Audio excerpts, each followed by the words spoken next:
Le Tchad, à 3 semaines de la présidentielle du 6 mai, les 10 candidats retenus par la Cour constitutionnelle ont 21 jours pour convaincre. Avec nous pour en parler, le politologue Remadji Wanati. Bonsoir. La campagne électorale a débuté dimanche dernier. Est-ce que vous diriez qu'elle suscite de l'engouement ? Effectivement, la campagne a commencé et au vu des moyens mobilisés justement par les différents camps, notamment le camp du président de la République, qui sont des moyens assez colossaux, il y a cette impression justement que cette campagne draine en fait du monde. On a aussi vu du côté des transformateurs des visites dans les différentes parties du pays qui est en train de drainer du monde. Mais je pense qu'au-delà en fait de ces masses qui se rassemblent, la vraie question reste de savoir est-ce que les différents candidats justement qui vont se présenter devant ces foules vont pouvoir les convaincre en fait de se positionner pour les différents programmes qui leur sont présentés par ces candidats justement. Alors, Mahamat Déby semble certain de gagner. Pourquoi succès Masra y va quand même ?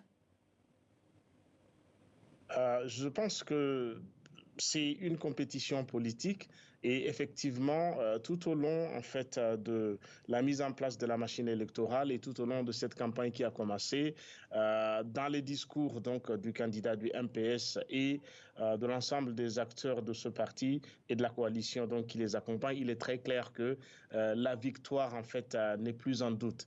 Et je pense que quand on observe aussi le processus de la mise en place des institutions en charge des élections, ça veut dire l'enjeu aussi le Conseil constitutionnel, il y a aussi très peu de doutes en fait quant à l'issue de cette campagne électorale-là.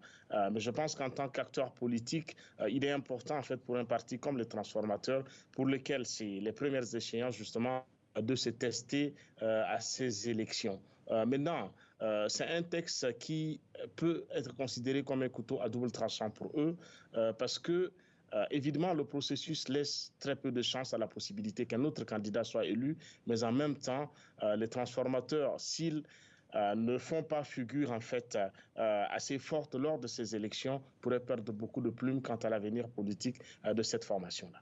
Est-ce qu'on pourrait penser qu'il y aurait un accord, une stratégie derrière ces deux candidatures ? L'accord que nous connaissons tous reste l'accord de Kinshasa. Maintenant, dans l'opinion publique tchadienne, justement, il y a une impression qu'au-delà de l'accord officiel de Kinshasa, il y ait un autre deal politique, en fait, qui aurait permis donc à Masra Succès, le leader de transformateurs, de devenir le Premier ministre. Et cette impression de deal, donc, fait croire à l'opinion publique que, justement, cette candidature pourrait être factice. Mais au lieu plutôt d'analyser ou de faire un procès d'intention, je pense que c'est de regarder plutôt le setting politique et de se poser la question de savoir justement dans les circonstances actuelles, avec cette machine électorale posée comme elle est posée totalement à l'avantage du MPS, quelles pourraient être les vraies chances en fait, aussi bien de Masra Succès que de Pahimi, l'ancien Premier ministre, et des autres candidats dans une compétition qui semble plus ou moins liée. Est-ce que dans cette configuration, un président versus un Premier ministre, vous en parliez tout à l'heure, est-ce que on peut dire que les autres candidats sont quelque part des faire-valoir ? Moi, je ne parlerai pas de faire valoir, je parlerai plutôt peut-être des forces politiques en présence.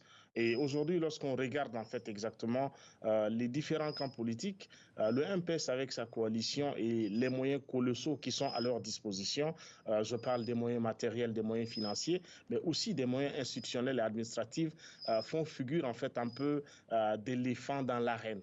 Et donc, ceci laisse très peu de chance à l'ensemble des autres acteurs qui se présentent aujourd'hui devant le MPS.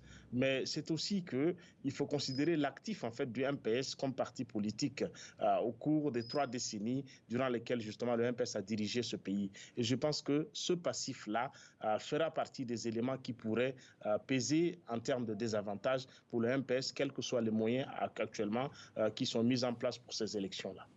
En tout cas, de tous les régimes militaires au Sahel, c'est le premier à organiser des élections. Quel bilan alors pour la transition qui est sur le point de s'achever ? Effectivement, aujourd'hui, on insiste, n'est-ce pas, à considérer le Tchad donc comme une des transitions réussies à cause justement de ces élections.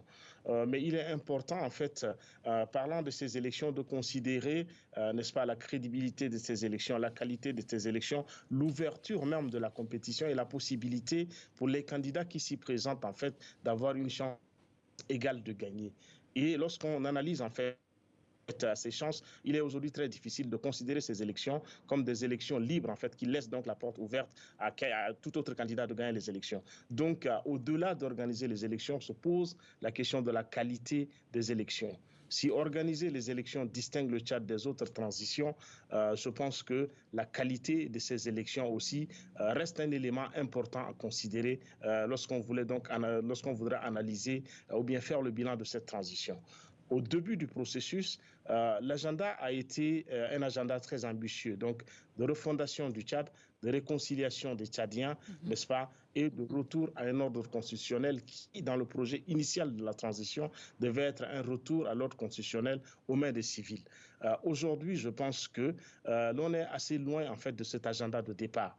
Donc, je pense qu'au-delà des élections, il est important de regarder l'ensemble de l'itinéraire de cette transition et d'en tirer les leçons qu'il faut pour l'avenir du Tchad. Remadji Wanati, merci. Je rappelle que vous êtes politologue.